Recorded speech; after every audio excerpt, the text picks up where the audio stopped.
Hello दोस्तों, नमस्कार। मैं हूं डीके सिंह। मैं आपको स्वागत करता हूं आपके अपने चैनल बोर्ड एग्जाम प्रिपरेशन में।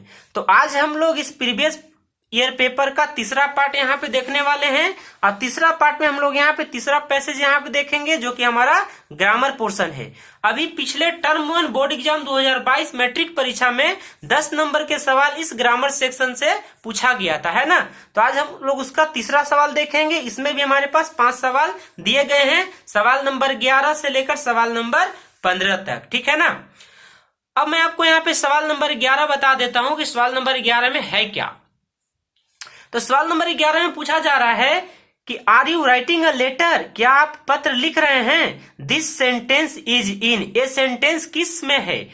ऑप्शन दिया हमारे पास present perfect tense, option B है present continuous tense, option C है प्रेजेंट परफेक्ट कंटिन्यूअस टेंस और ऑप्शन डी है नन ऑफ दिस। तो यहाँ पे क्या लिखा रहा है बच्चों, आर लिखा हुआ है। आर इज एम जैसे हमारे सेंटेंस में प्रयोग हो गया, इसका मतलब क्या है, वो कंटिन्यूअस है। और कौन सा कंटिन्यूअस है, प्रेजेंट कंटिन्यूअस है। तो हमारा सही आंसर क्या हो जाएगा, प्रेजेंट कंटिन्यूअस टेंस, ठीक है।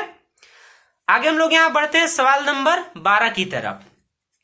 अगर आप यहां पे देखेंगे तो यहां पे क्या लिखा हुआ है, सी ऑलवेज। ऑप्शन दिया है वर्ब का speaking, speak, spoke, speaks. Speaking क्या है, वर्ब का चौथा फॉर्म V4।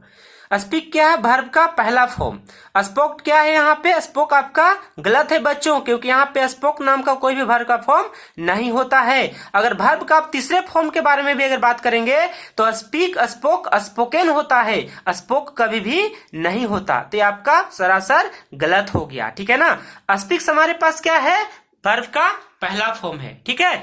तो मैंने यहाँ पे आपको क्या बता रखा है, यहाँ पे ध्यान से देखेंगे तो सी का मतलब क्या आता है, वह, है ना। सी मतलब वह, लड़कियों के लिए इस्तेमाल किया जाता है सी का मतलब वह। तो सी क्या है, थर्ड पर्सन सिंगुलर सब्जेक्ट। और एक बात हमेशा याद रखिएगा बच्चों कि थर्ड पर्सन जो होता है सिंगुलर सब्जेक्ट, उसके साथ हमेशा वर्ब का कौन सा फॉर्म लगेगा, तो वर्ब का 5वें फॉर्म लगेगा, यानी एस और ईएस वाला लास्ट में लगने वाला है। तो यहाँ पे क्या भरेंगे, ऑप्शन नंबर डी। तो क्या हो जाएगा sentence, she always speaks the truth, मतलब वह हमेशा सच बोलती है। बात समझ में आ गया। चलिए आगे हम लोग बढ़ते हैं सवाल नंबर 13 की तरफ। दे डैश यानी खाली स्थान, डांस वेल। दे क्या है यहाँ पे बच्चों, दे हमारे पास है प्लूरल वर्ड है, ठीक है ना। दे हमारे पास क्या है, प्लूरल सब्जेक्ट। अब प्लूरल के सब्जेक्ट के साथ हमेशा यहाँ पे क्या लग सकता है, यहाँ पे वर्ब का पहले फॉर्म लग सकता है। लेकिन यहाँ पे वर्ब नहीं पूछा बच्चों, यहाँ पे क्या पूछा हुआ है, मॉडल्स पूछा हुआ है ना। तो मॉडल्स में यहाँ पे क्या ऑप्शन दे रखा है, कैन, शैल, आउट, ठीक है ना। तो हम लोग यहाँ पे क्या प्रयोग करेंगे, कैन का प्रयोग करेंगे। दे कैन डांस वेल, मतलब कैपेबिलिटी के बारे में बताया जा रहा है कि वे लोग बढ़िया से डांस कर सकते हैं, ठीक है ना। यहाँ पे सेल के बारे में बात नहीं करेंगे, क्योंकि सेल यहाँ तो भविष्य में संभावना की बात हो जाएगी। आउट का अगर बात करेंगे तो आउट का प्रयोग कहाँ पे किया जाता है, आज्ञा वगैरह का यहाँ पे पालन होता है उस जगह पे, ठीक है ना। तो यहाँ पे आउट हमारा मॉडल्स गलत हो जाएगा। तो सही आंसर क्या है यहाँ पे, कैन, ठीक है। आइए हम लोग आगे यहाँ पे बढ़ते हैं सवाल नंबर 14 की तरफ। तो सवाल नंबर 14 में खाली स्पेस दिया गया है, उसके बाद क्या बोला गया, God have mercy on you. देखिए यहाँ पे मैं आपको शॉर्ट ट्रिक बताता हूँ। यहाँ पे क्या है दोस्तों, मार्क्स ऑफ एक्सप्लेनेशन है ना, एक्सक्लामेशन मार्क दिया गया, यानी कि विस्मयादि बोधक चिन्ह, ठीक है ना। ये चिन्ह आपको जैसे दिखाई दे देगा, आंख बंद करके आप यहाँ पे क्या प्रयोग करेंगे, मे का प्रयोग करेंगे, ठीक है।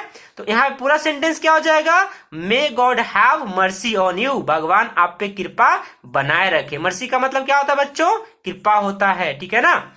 आगे आइए हम लोग यहाँ पे पढ़ते हैं सवाल नंबर 3 के, मतलब हमारे पास जो पैसेज थर्ड था ग्रामर सेक्शन का, उसके आखिरी और 15वें सवाल में।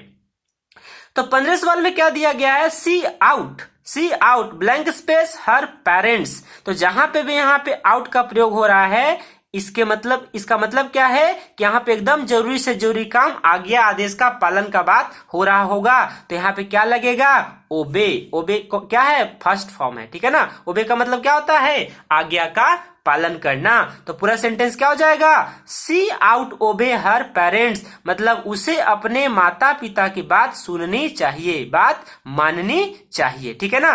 तो हमारा 15वें सवाल का सही ऑप्शन क्या हो जाएगा, ओबे, ठीक है ना।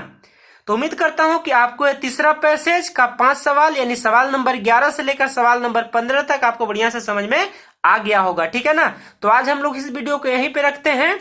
हम लोग मिलते हैं नए वीडियो के साथ, जहां पे मैं आपको पैसेज 4 बताऊंगा और क्वेश्चन नंबर 16 से लेकर 20 तक बताऊंगा, ठीक है ना। तो चलिए आज के लिए यहीं तक हम लोग यहाँ पे रखते हैं। तब तक के लिए अपना ख्याल रखिए।